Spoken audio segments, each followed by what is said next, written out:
please stand for the presentation of the colors by the Signal Mountain Fire Department, their honor guard. After the presentation, we will remain standing for the Pledge of Allegiance to be led by World War II Merchant Marine veteran Vince Patterson.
Father, we come to you right now.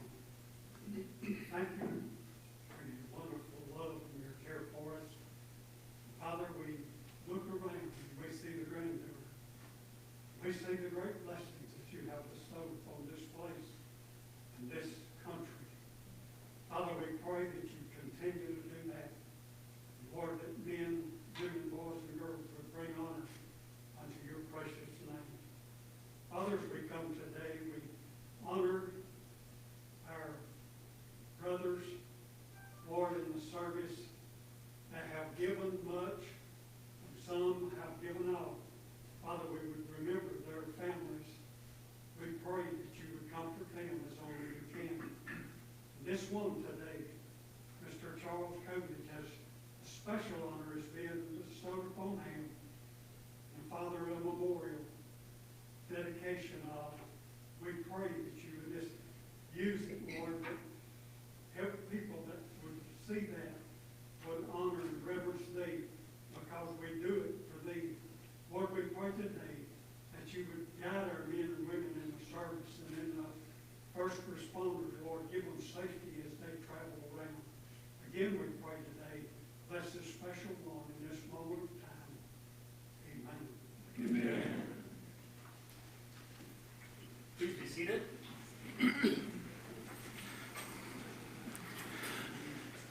Thank you all for coming today and on this morning when we gather to recognize the cherished hero that walks among us. We find ourselves inspired and challenged to courage and honor in our own lives. It's befitting of this occasion to be joined by a lot of the members of the Coolidge family, and you'll meet some of them later on in this presentation. We also want to welcome State Representative Patsy Hazelwood. Patsy, I saw you in her. Thank you for coming. Former Mayor Bill Leonard. And our town judge, Gary Humble, is here with us today. I want to read a proclamation from the town of Signal Mountain. Whereas Charles H. Coolidge was born on Signal Mountain, Tennessee, August 4th, 1921, and whereas Mr. Coolidge joined the U.S. Army in June of 1942, whereas by October 1944 he was serving as Technical Sergeant in Company M, 141st Infantry Regiment, 36th Infantry Division, east of Belmont, Surbiton, France, whereas on October 24, 1944, and the following 3 days, Coolidge assumed command of his group during an enemy attack. As a result, Sergeant Coolidge's of his heroic and superior leadership, the mission of this combat was accomplished throughout 4 days of continuous fighting against the numerically superior enemy troops in rain and cold amidst dense woods. And whereas for his actions above and beyond the call of duty during the battle, Coolidge was presented the Medal of Honor by Lieutenant General Wade H. Haslip during a ceremony at an airfield near Dornstadt, Germany in 1945. Whereas Mr. Coolidge continues to live on Signal Mountain, where he has lived his entire life, with the exception of his time in the Army. Now, therefore, the town of Signal Mountain, Tennessee, does hereby commend and thank Charles H. Coolidge for the great and heroic service he performed for our country and for truly embodying the characteristics of the greatest generation. And in honor of Charles H. Coolidge, the town of Signal Mountain, Tennessee, does hereby proclaim August 10th, 2019 as Charles H. Coolidge Day in the town of Signal Mountain, Tennessee. Proclaimed and conferred this 10th day of August, 2019. Dan Landrum, Mayor.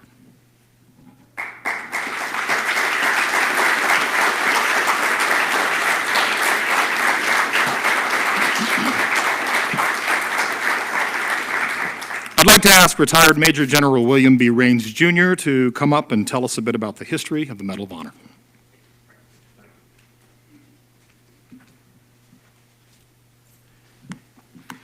Well, it's indeed a privilege, a pleasure, and an honor to be here today. And amongst friends and amongst family members, elected officials, and I would probably not be able to name all of you, but I really appreciate your coming because today is a very, very special day. And I like serendipitous things that just kind of happen and come together. And I'm going to share a couple of numbers and things and as I go along, and you just kind of put that together. That's why this is so special today. There are two reasons right off the bat. I don't wear my uniform very often now. I retired in the year 2000, but I keep my uniform for two reasons. One is for special occasions. Okay, this is certainly a special occasion. The second is to make me stay trim so I can fit in it. And I'll tell you, when I retired in 2000, I had to make it a little larger, so I gave myself a little insurance. But I still eat salads and do the right things. But it's certainly a special day today, and I'm wearing it, and I'm proud to do so. Lieutenant General Charlie Coolidge would have been here today, but his wife had an operation this past week, so he's from Washington, D.C., and I was asked to speak on his behalf, and I'm very glad to do so. Some of us might wonder why we're here today, okay? There'll be voices, and what are we here for? Why? It's certainly to recognize a great American. And as Jim Wade is famous to say, Abraham Lincoln is quoted as saying, "Any nation that does not honor its heroes will not long endure." Very true statement. Now, there have been a lot of countries come and go. We're still an experiment. We've been around a while, but we need to do the right things to stay around a little longer. Our hero today is Technical Sergeant Charles Henry Coolidge, who was, as mentioned, celebrated his 98th birthday exactly 7 days a week ago today here on Signal Mountain, where he was born August the 4th, 1921. And I might add, he graduated from Chattanooga High School, 1939, along with my mother-in-law, Nancy Johnigan. And I'll tell you, Coolidge family, she can tell me some more stories that I'll share with you all later. She remembers him well. He is recipient of the United States military highest decoration for valor, the Medal of Honor, for his heroism, as you just heard, in France during World War II. As of this year, 2019, he is only one of 3 living recipients from World War II. That actually makes him the senior living recipient of the Medal of Honor in our whole country today. There are only 71 still surviving recipients out of 3,500 over our nation's history. 70% of those received that posthumously. So this isn't an award, this isn't just a decoration, and this flag is the Medal of Honor flag, by the way. It is given, as was read, above and beyond the call of duty. It's not handed out lightly, nor is the activity and the actions taken very lightly. I drove by and looked at the monument that serendipitously 2 years ago, or 4 years, 2017, 16 was begun, and it happened to coincide with today. Got to get a right-of-way and everything. Today is 75 days before his actions of October 24th in France, upon which he received this distinction and this honor. And it also, next year, 2020, is the 75th anniversary of the end of World War II. There are going to be a lot of things happen next year, a lot of ceremonies, a lot of commemorative events. We're going to recognize and remember the concentration camps. We're going to remember the fact that there was a Europe Victory Day. There was a Japanese Victory Day. All of those actions that were taken by Charles Coolidge, as well as many others, helped defend our freedoms and the freedoms of a lot of people around the world in other countries. And so that's why we're here, to respect his activities. But as we in the Medal of Honor Heritage Center like to say, part of our job, though, is to educate us and the young boys I met a little earlier to help secure these freedoms into the future. That's what it's all about as well. He should inspire us to live our lives in a way that encourages us to do the right thing. Sometimes that right thing is the harder right instead of the easier wrong. But that's what makes our country different, and it inspires us through Charles' activities. Now, I want to share with you some coincidences that happen to be taking place. We're less than 5 months away from 2020, and I often wonder, after we celebrate 2020, what's going to happen to those horrors of World War II that we know of? Some will hopefully learn about. But I can also tell you right now, in the forefront of American psyche and our collective memory, there are already clues as to what the future is going to bestow upon us. For example, last year, the New York Times reported in a survey that 41% of Americans didn't know what Auschwitz was. That was the first concentration camp set up in 1939 when Hitler invaded Poland 80 years ago. And that's next month. And we forget that, and we don't realize the consequences of that power. It goes on to say that 52% wrongly think that Hitler came to power through force. He didn't do it that way. It doesn't have to be with a tank. At the same time, the United States has seen a rise in anti-Semitic incidents. Just last month, a high school principal in Florida was fired for refusing to state that the Holocaust was a factual historic event.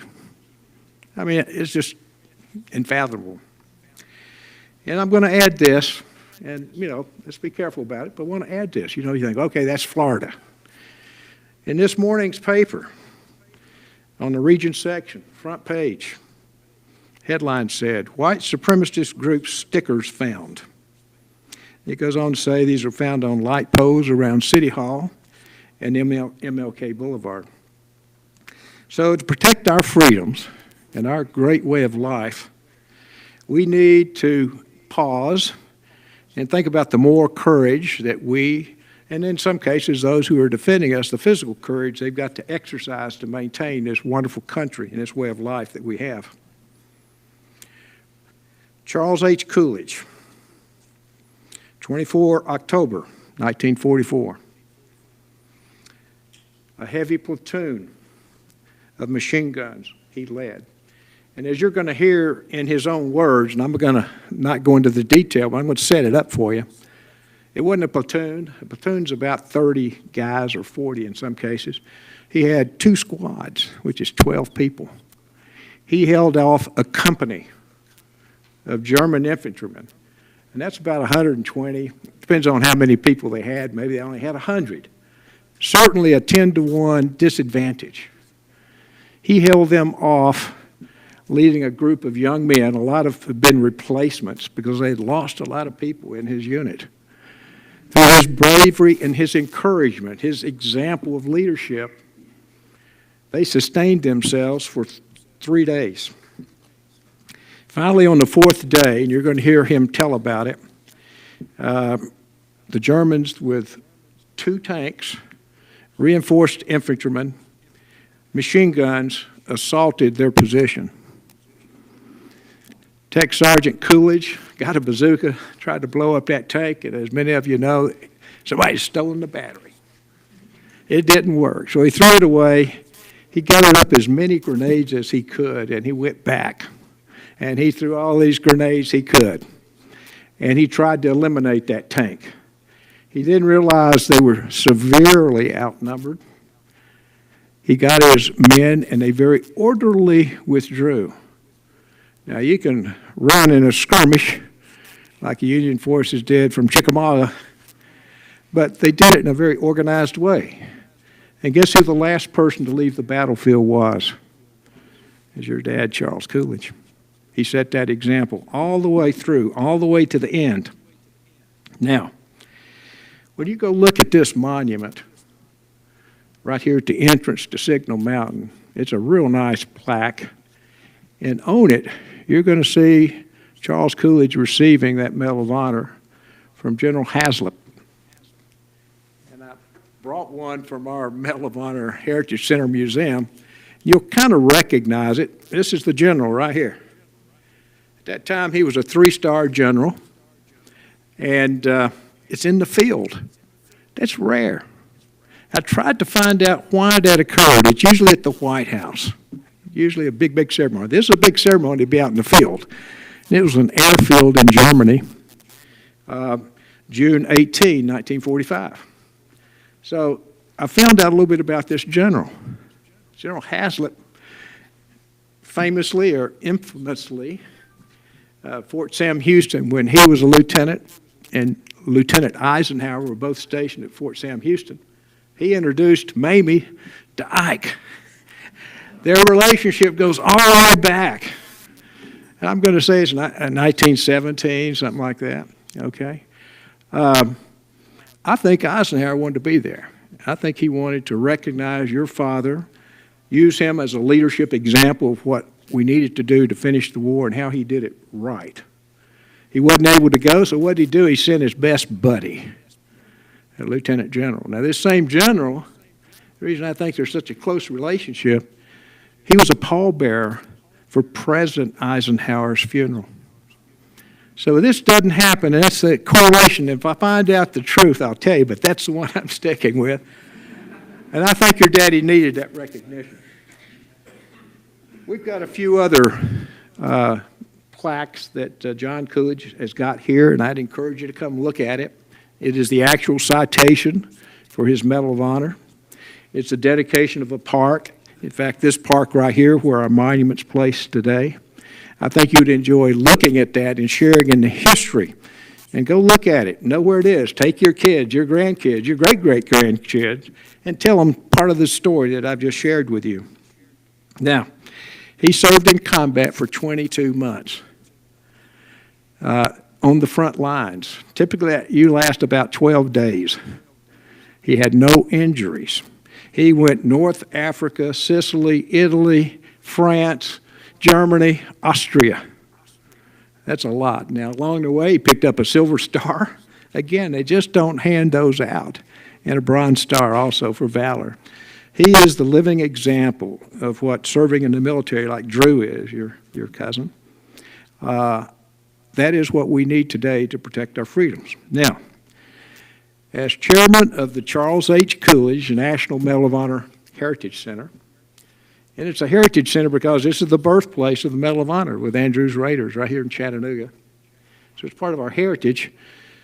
Through interviews with those living recipients, we used to have 141 just about 10 years ago. We're down to 71 now. They identified 6 character traits that we're incorporating into our new facility that will open in February 2020, right next to the aquarium. Again, come, be reminded of those character traits that are so important to maintain our freedoms of today. Well, all 6 of those I found in the 84-page oral history of Charles Coolidge. And I'm not going to read all of them, but I'm going to pick one for each character trait. Certainly, to stand up to a tank, he had courage. But I've got another story here that comes out in this oral history. And I'm not going to change my voice, but it's going to be quote. This is his direct quote. They hit George. Now, George was the guy that spoke good German, and he told him to give up. And they wouldn't, and they were getting ready to shoot George Ferguson.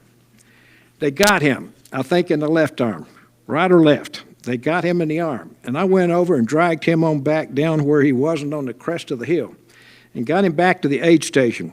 And after the war, he delivered mail in New York for years and years and years. I still correspond with him. This was about 2010, okay, when this was taken. He'd already stood up to a tank, but he risked his life to save a friend. And I think that stands to good reason as to why courage he represents. And I stood up now. I'm 50 feet away, and I stood up and looked him right square in the face. This is the tank commander with the turret open. And I said, "I'm sorry, Mac, you've got to come and get me." He throws the turret on down to the tank. He took that 85 millimeter gun and turned it right towards me, and it was in heavy trees where I'd been up a tree. But he turned that big thing right at me, and he fired 5 times point blank, right at me. And every time he'd fire, I'd watch the barrel of that tank, and if it went that way, I went the other way. And as you're going to tell in this video, he speaks pretty frankly.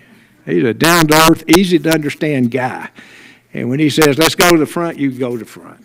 I mean, it's very easy to understand. Second trait is integrity. And again, I'm going to quote for him. This gentleman came out with his hands up, and you know, the first instinct is to shoot him. But no, I said, no, don't shoot him. Let's see what he'll do. And he came up, and I just got out and motioned for him to come to me, and he came towards me.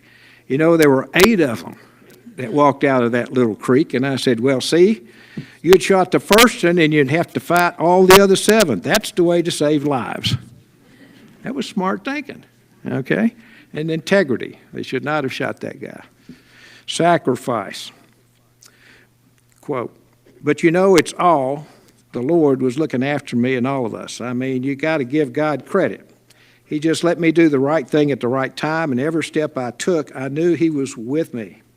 And a lot of times I'm by myself at night when I'm going between 4 guns that ain't nobody out there with me.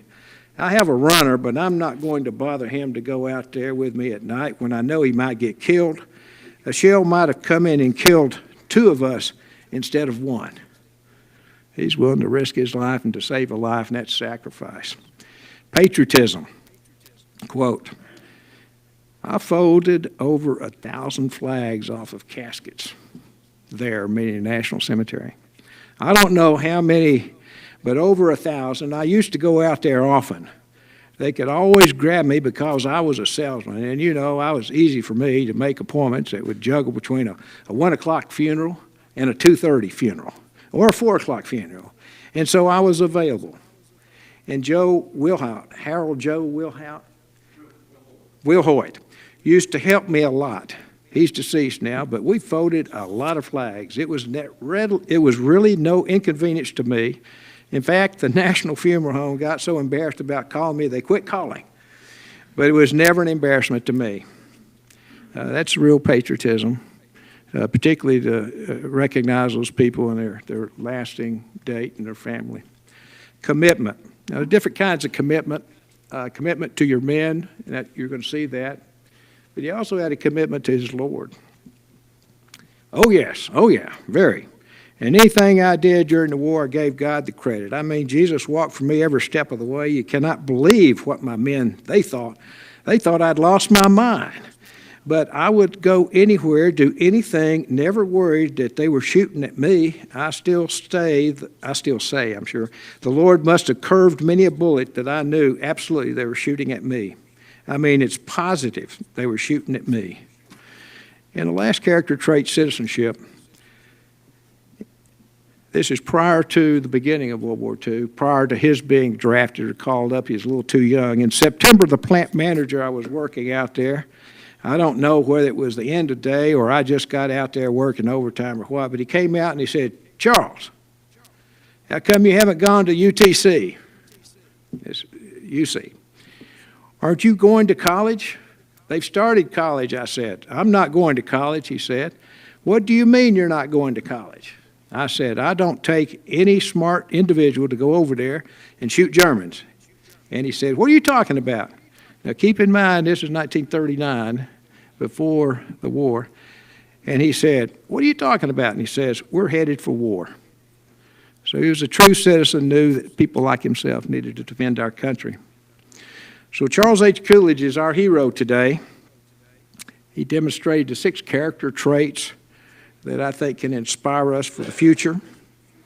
And we've got to live those lives the way he would encourage us to do, so that every morning when we wake up, we don't take for granted freedom, but we wake up a free country. I've been to a lot of places where they're not free. They don't have our freedom. But we can wake up free people. God bless the Charles H. Coolidge family and Charles H. Coolidge himself. God bless us, and God bless our US of A. Thank you very much.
tossed to the side and started throwing grenades, and I kept throwing her a grenade. And I was still hollering at my men what to do. Going, and the man and tell them, you got grenades thrown out there, they can't come through there.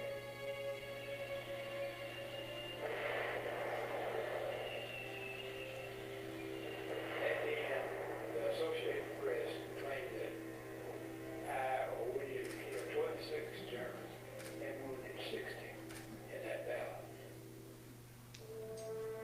Honored for his leadership and fearlessness in 4 days of continuous fighting, Coolidge remembers the motivation was his man.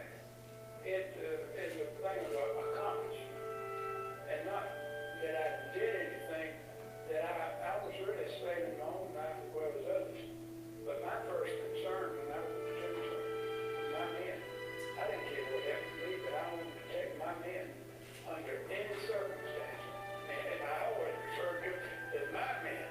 Not anybody out the company, they were strictly my men. I'd do anything you want.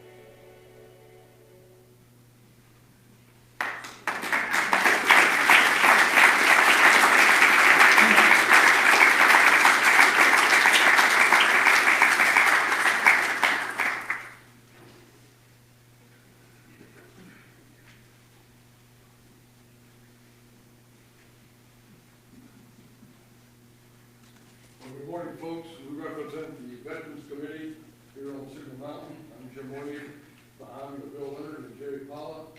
And for several years, we've been talking about a marker and alignment for Mr. Coolidge here. And we belong to a larger group of Signal Mountain veterans.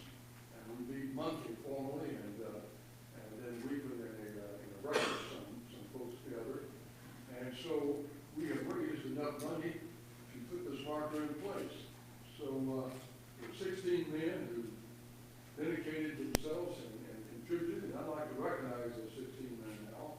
If you would stand up if you're here today, we'd like for you to do that.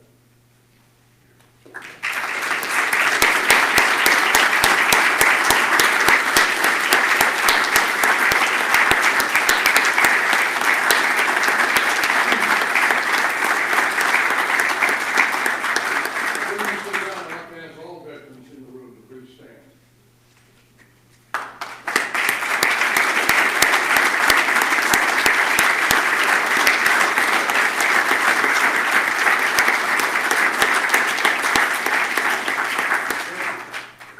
We appreciate all of your service. And those men who are here today who contributed, you will see me afterward. I have a gift for you from the Coolidge family, which I think we'll be honored to receive. Bill, John, and JC, if you could come up, we have something we'd like to present to you.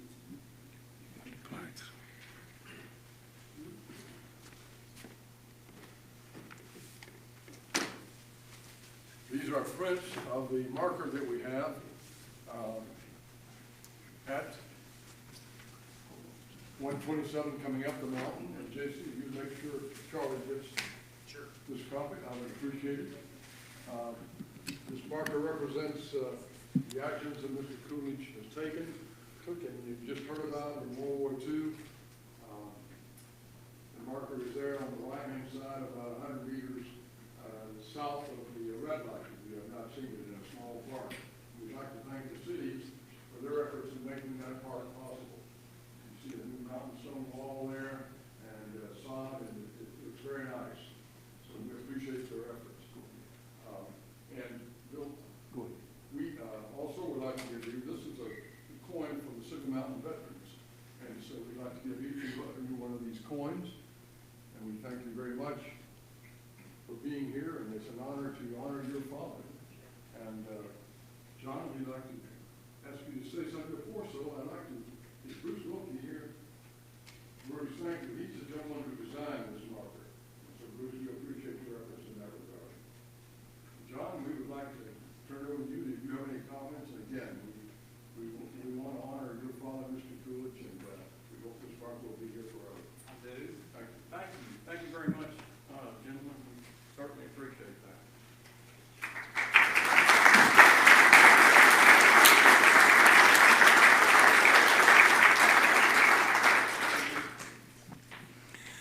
I'm the youngest of three sons of my dad, and Bill had ROTC at City High School, and of course Charlie went to a military school, Baylor, when it was all boys, and went on straight to the Air Force Academy, and he's still in the military because he calls on them constantly with Airbus. First of all, I want to express how thankful I am, along with all the members of the Coolidge family, for the generous gift of time, money, energy, and effort that went into the planning, permissions, landscaping, and erection of the beautifully set marker and wall for Signal Mountain's Coolidge Parkway. Freedom would not be possible if it weren't for our veterans, like the 16-plus local ones that contributed to this monumental effort. Also to our town leaders, citizens, business owners, and laborers who contributed to this effort. We are ever so grateful. My dad, Charles Henry Coolidge, so named after his grandfather, was born in Old Town at 503 Carolina Avenue in the early evening hours of August 4th, 1921. That was before air conditioning. The newly incorporated town of Signal Mountain was 2 years old. Dad attended the first years at the new school, Signal Mountain Elementary, which is now houses Mac. He was hard to understand even by members of his own family because he was tongue-tied. It was decided when he was about 8 years old he would travel to Ohio for a family physician to clip his tied tongue. Later, he took eloquent speech and therapy classes from Mrs. Guy, who lived a block over. She would later lose a son in World War II. His name is on the plaque in Monument Park, along with many others who gave the ultimate sacrifice for our country and the freedoms we continue to enjoy. Dad has always said they are the real heroes of Signal Mountain. Dad continued his education at North Chattanooga Junior High and Chattanooga High School. Somewhere in there he met my mom. Before starting the family business, Chattanooga Printing and Engraving Company, which his father, Walter P. Coolidge Sr., started April 1st, 1910. He worked there primarily as a bookbinder, making blank books for area courthouses until he was drafted into the U.S. Army at the age of 20. World War II was raging when he arrived. He was on duty over there 3 years and said he could look eye to eye with the enemy for about 22 months of that time. He started out in North Africa and fought in the European theater, ending victoriously in Germany. Perspective. It was the day before yesterday, 74 years ago. The date, August 8th, 1945. America and its allies had been at war with the evil Axis powers for several years. Remember General Raines talking about Hitler didn't get into power with the tank. It was evil. And we all have to be apprised of that and be cautious. 2 days earlier, on August 6th, 1945, the secret was out. What we had been working on in Oak Ridge, Tennessee, some of my friends, older parents, had worked there, had to be very quiet about this project. The crew of the Angola Gay dropped the first nuclear bomb on Hiroshima, Japan. Later, a second bomb dropped on Nagasaki and ended the war. In Chattanooga, Tennessee, and around the world, celebrations were in the streets, and Big Band was king. The Soldiers and Sailors Memorial Auditorium was having a huge party honoring local hero Charles Henry Coolidge. They called it Coolidge Day. It was there my dad was named for parks in each of 2 towns he so dearly loved. In Chattanooga, Mayor Edward David Bass presented him with Coolidge Riverside Park, about 23 acres running along the North Shore riverbank from the Market Street Bridge to about where Veterans Bridge is today. On Signal Mountain, Mayor C.B. Adams presented him with Coolidge Parkway, about 26 acres in the Shoal Creek area. The property was graciously donated by Mr. and Mrs. Z. Carter Patton. As I reflect on Signal Mountain's centennial year, which we've all been celebrating this year, and reading articles and books by local authors, I've gotten an education in the early years that have been fulfilling to me. My year started off with an observation I've made for many years while traveling up and down the mountain. The suspicion of a parallel road above the current highway.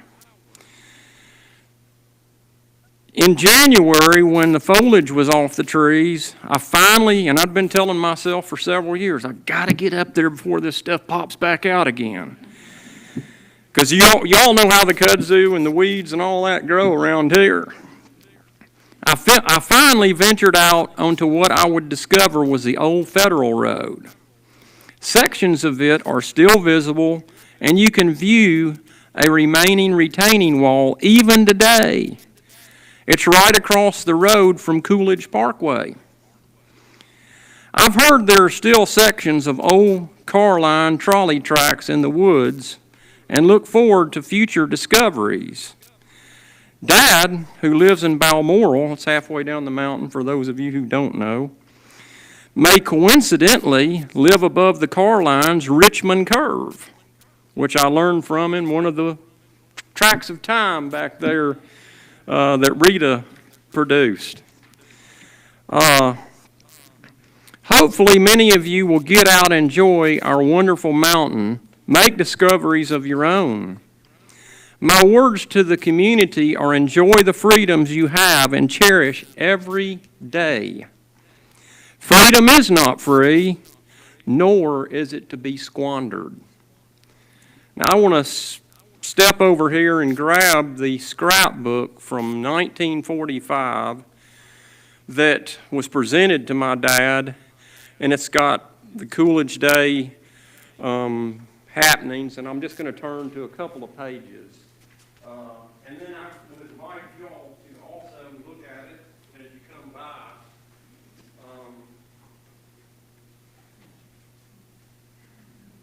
Got some loose pages in here. But this is, I'll get that. This was at the Memorial Auditorium, one of the advertisements in the newspaper for the event. And let me grab this next page. I'll hold it. Okay. And then this, I don't know if y'all can see that, but that's the Soldiers and Sailors Memorial Auditorium, and it's packed out. You can see the seats. I don't see an empty seat anywhere in there. And let me see if I've got one more here.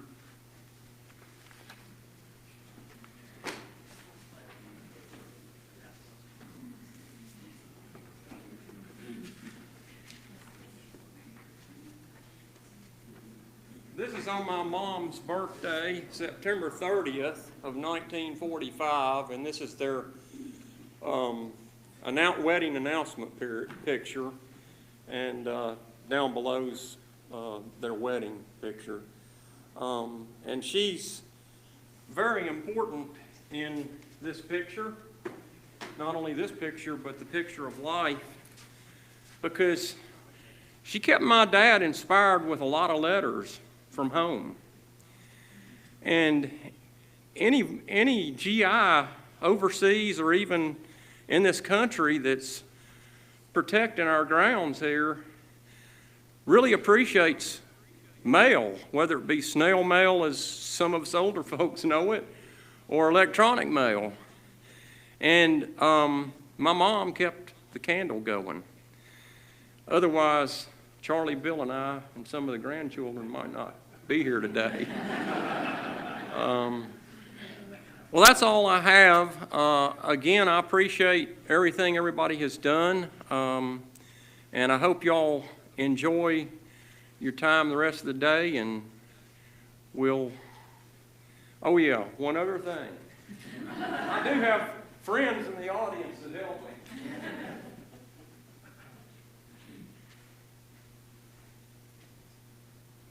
We were going to try to bring my dad here today, but he has a wound on his ponderosa, and it comes and goes. I mean, it never totally heals. But my son and nephew and some of the caregivers that work with him decided it was in his best interest that he not sit on it. So with that, we would normally see this on him, but I did bring it in honor of him, and this is his Medal of Honor here that he would be wearing. And these are lapel buttons that you would wear in the event you didn't have your medal on if you were in a certain event. Now, my dad's got one last poster framed at his office, and it says, "The infantry lends color to what otherwise may be a stuffy affair." And it's got folks like General Raines here, who still fits into his suit or his uniform, all pictured as the stuffy affair folks. So with that, I'm going to close.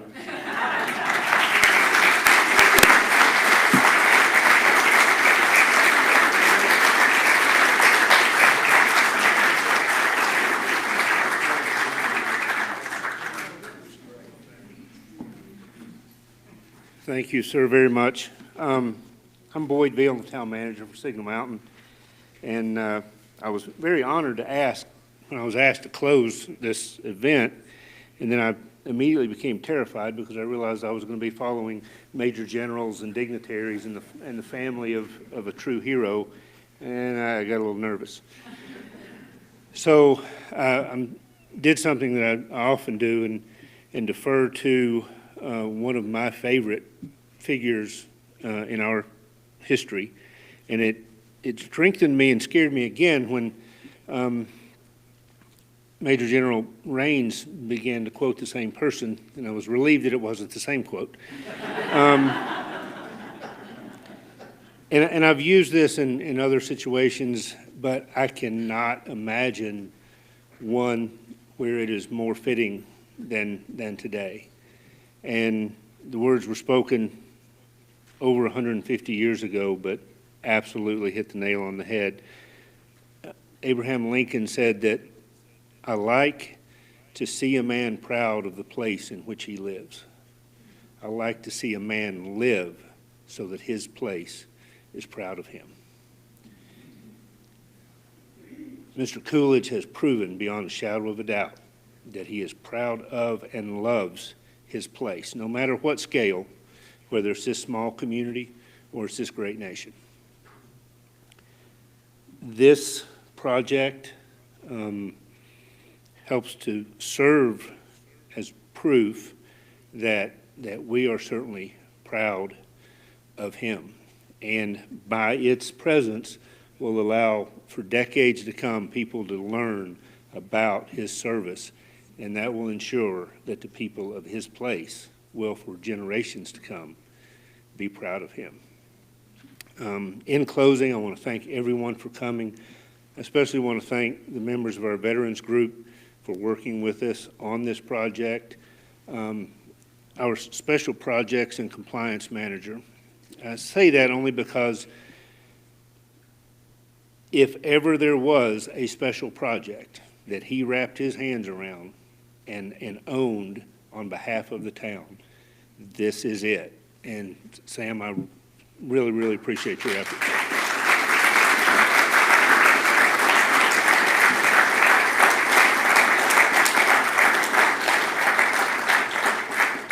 Again, I appreciate everyone coming, as I know the family does.